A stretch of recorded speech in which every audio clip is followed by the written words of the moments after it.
Welcome to DCTV. I'm Ryan White, and this is the news you need to know on campus and beyond for Monday, April 13th. Community organizations in Oshawa will be doing some spring cleaning in the downtown section of the city on April 22nd. This is in preparation for the Pan Am Games, which are set to start in July. During the Pan Am Games, the events of boxing and weightlifting will be held in downtown Oshawa at the General Motors Center. Residents can register to help with cleanup efforts by sending an email to brooms@jhsd.ca. Making news on campus, Durham College has announced a formal sexual violence policy and procedure. The policy detailing consent, definitions, myths, and more can be found on the Durham College website, along with an infographic and video to help students learn about the policy and where to access resources should they need them. While students at Durham College are looking forward to beginning their summers as the final week of classes is underway. Here's MacConnell Nelson with more on that story. It's the final week of school, and kids are already counting down the days before class is finally out for the summer. Kids are studying for the exams, looking to get that final grade, while also thinking about the special plans that they have for summer vacation. Some plans include work, other plans include travel, while others prefer to rest and relax for the rest of the summer days. In any case, the kids are excited to finally be done with class after a whole stressful year of nothing but work and no play. Here's what some of the students had to say. I'm pretty excited. It's been a bit stressful. I plan to work until the next year of school. Pretty excited, actually. I just want to get out of here. It's been a fun semester and year, but tired. I'm planning on taking a week off and then maybe do a little bit of travel, but then mostly just coming back and practicing. During the summer, as part of the paramedic program, we've got to be practicing during most of the summer anyway. So, kind of part-time school summer, I guess. It won't be long before kids are finally free and are able to make sweet summer memories with their friends. This is MacConnell Nelson for DCTV, Oshawa. Kathleen Wynne has announced what she is calling a cap-and-trade plan in an attempt to curb greenhouse gas emissions and help battle climate change. The plan involves legislation preventing companies from burning too many fossil fuels, but those that do can purchase carbon credits from companies who burn fewer fossil fuels. Wynne will be joined Tuesday with other premiers of the nation for a climate change summit. Advocates for marijuana usage will be in full force on April 20th as part of their Culture's 420 observations. Here's Chance MacConnell with that story. It's that time of the year again where Durham College isn't the only thing going green. April 20th, aka 420, is right around the corner. It is the National Weed Smoking Holiday. We took the time to go around Durham College campus and ask students on what they think of 420 and if they are preparing for it. And this is what we found. Nothing special, just chilling out. I enjoy it. Getting high is fun. Just chilling out. I'd recommend it once in a while. You know, if you're stressed out, just chill out for a bit, then get back to what you're doing. Definitely not. If I was going to be smoking it, I probably never would. It's horrible for you, and I'd rather do something nice to spend my time on. Yeah, if they do. My uncle smokes it medically, so because he has chronic pain, so I support it. Nope, I personally don't smoke pot, but I have nothing wrong with it. So people who do smoke it, I hang around with them, or I understand their viewpoints on marijuana. I used to smoke it, but haven't done that in years and don't plan on doing it again.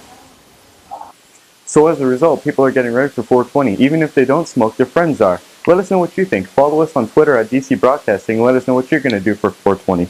I'm Chance MacConnell signing off. The Mike Duffy trial continues today into its second week. Duffy was accused of using housing and travel expenses from the Senate for which he was not eligible.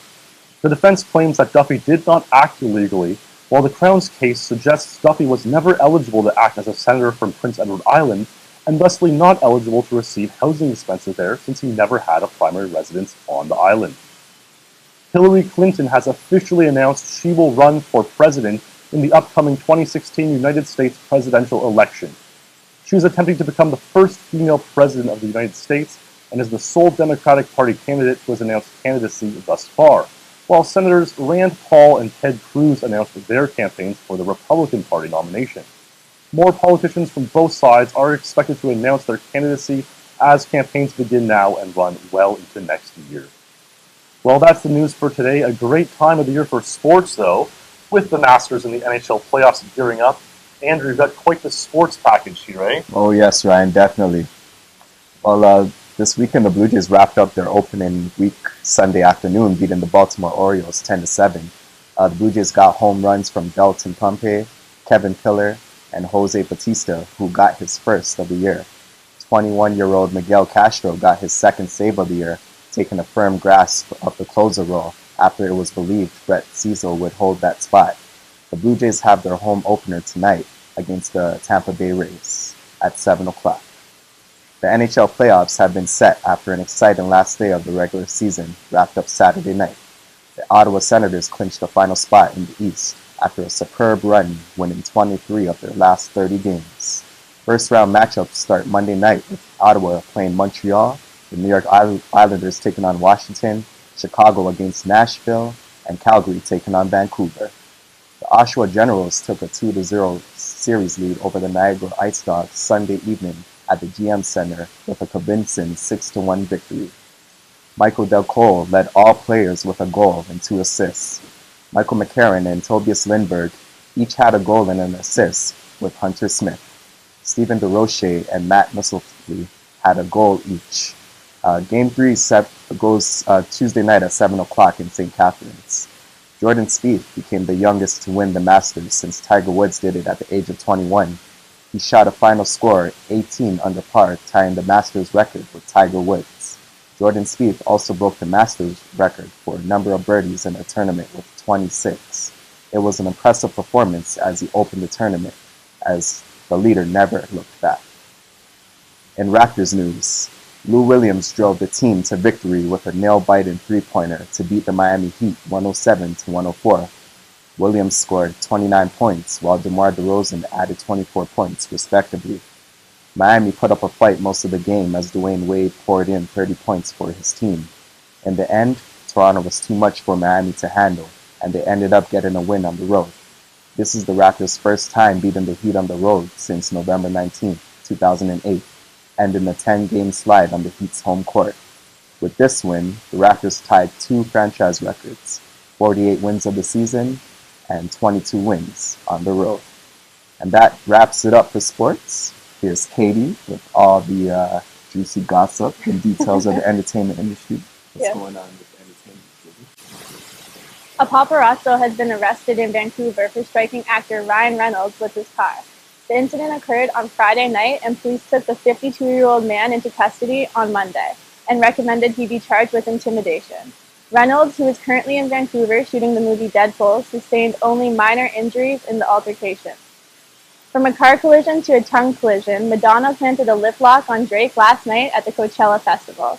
After performing the song Madonna from his latest album, Drake brought Madonna on stage for a surprise appearance.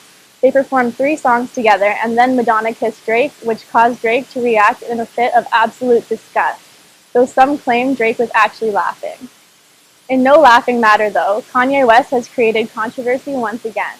Not only did West put on an impromptu free concert in Armenia last night, West also jumped into Swan Lake in the middle of a song. Kanye was immediately mobbed by fans, which caused the police to shut the concert down after a scrum ensued in the lake. Kim Kardashian tweeted after that she had no idea that West was going to take the dive. Going from weird news to even weirder news, actor Jaden Smith has been spotted supporting some interesting fashion choices. The 16-year-old actor, with a bizarre Twitter account, was recently seen wearing a dress to school. When questioned about his attire, Smith admitted on Instagram that he has been shopping for some girls' clothes lately. Realistically, we wouldn't expect anything less from Jaden. Continuing with awkward moments, the MTV Movie Awards took place this past weekend and featured some incidents. Host and comedian Amy Schumer had awkward monologues and sketches filled with sexual innuendos, as well as a passionate kiss with Amber Rose, while Zac Efron grabbed Seth Rogen's crotch when they were accepting their award for the Best Comedic Duo. The last blast party was held on campus at E.P. Taylor's Hub throughout Friday. Here's Jessica Towler with that story. Yeah, let's do it!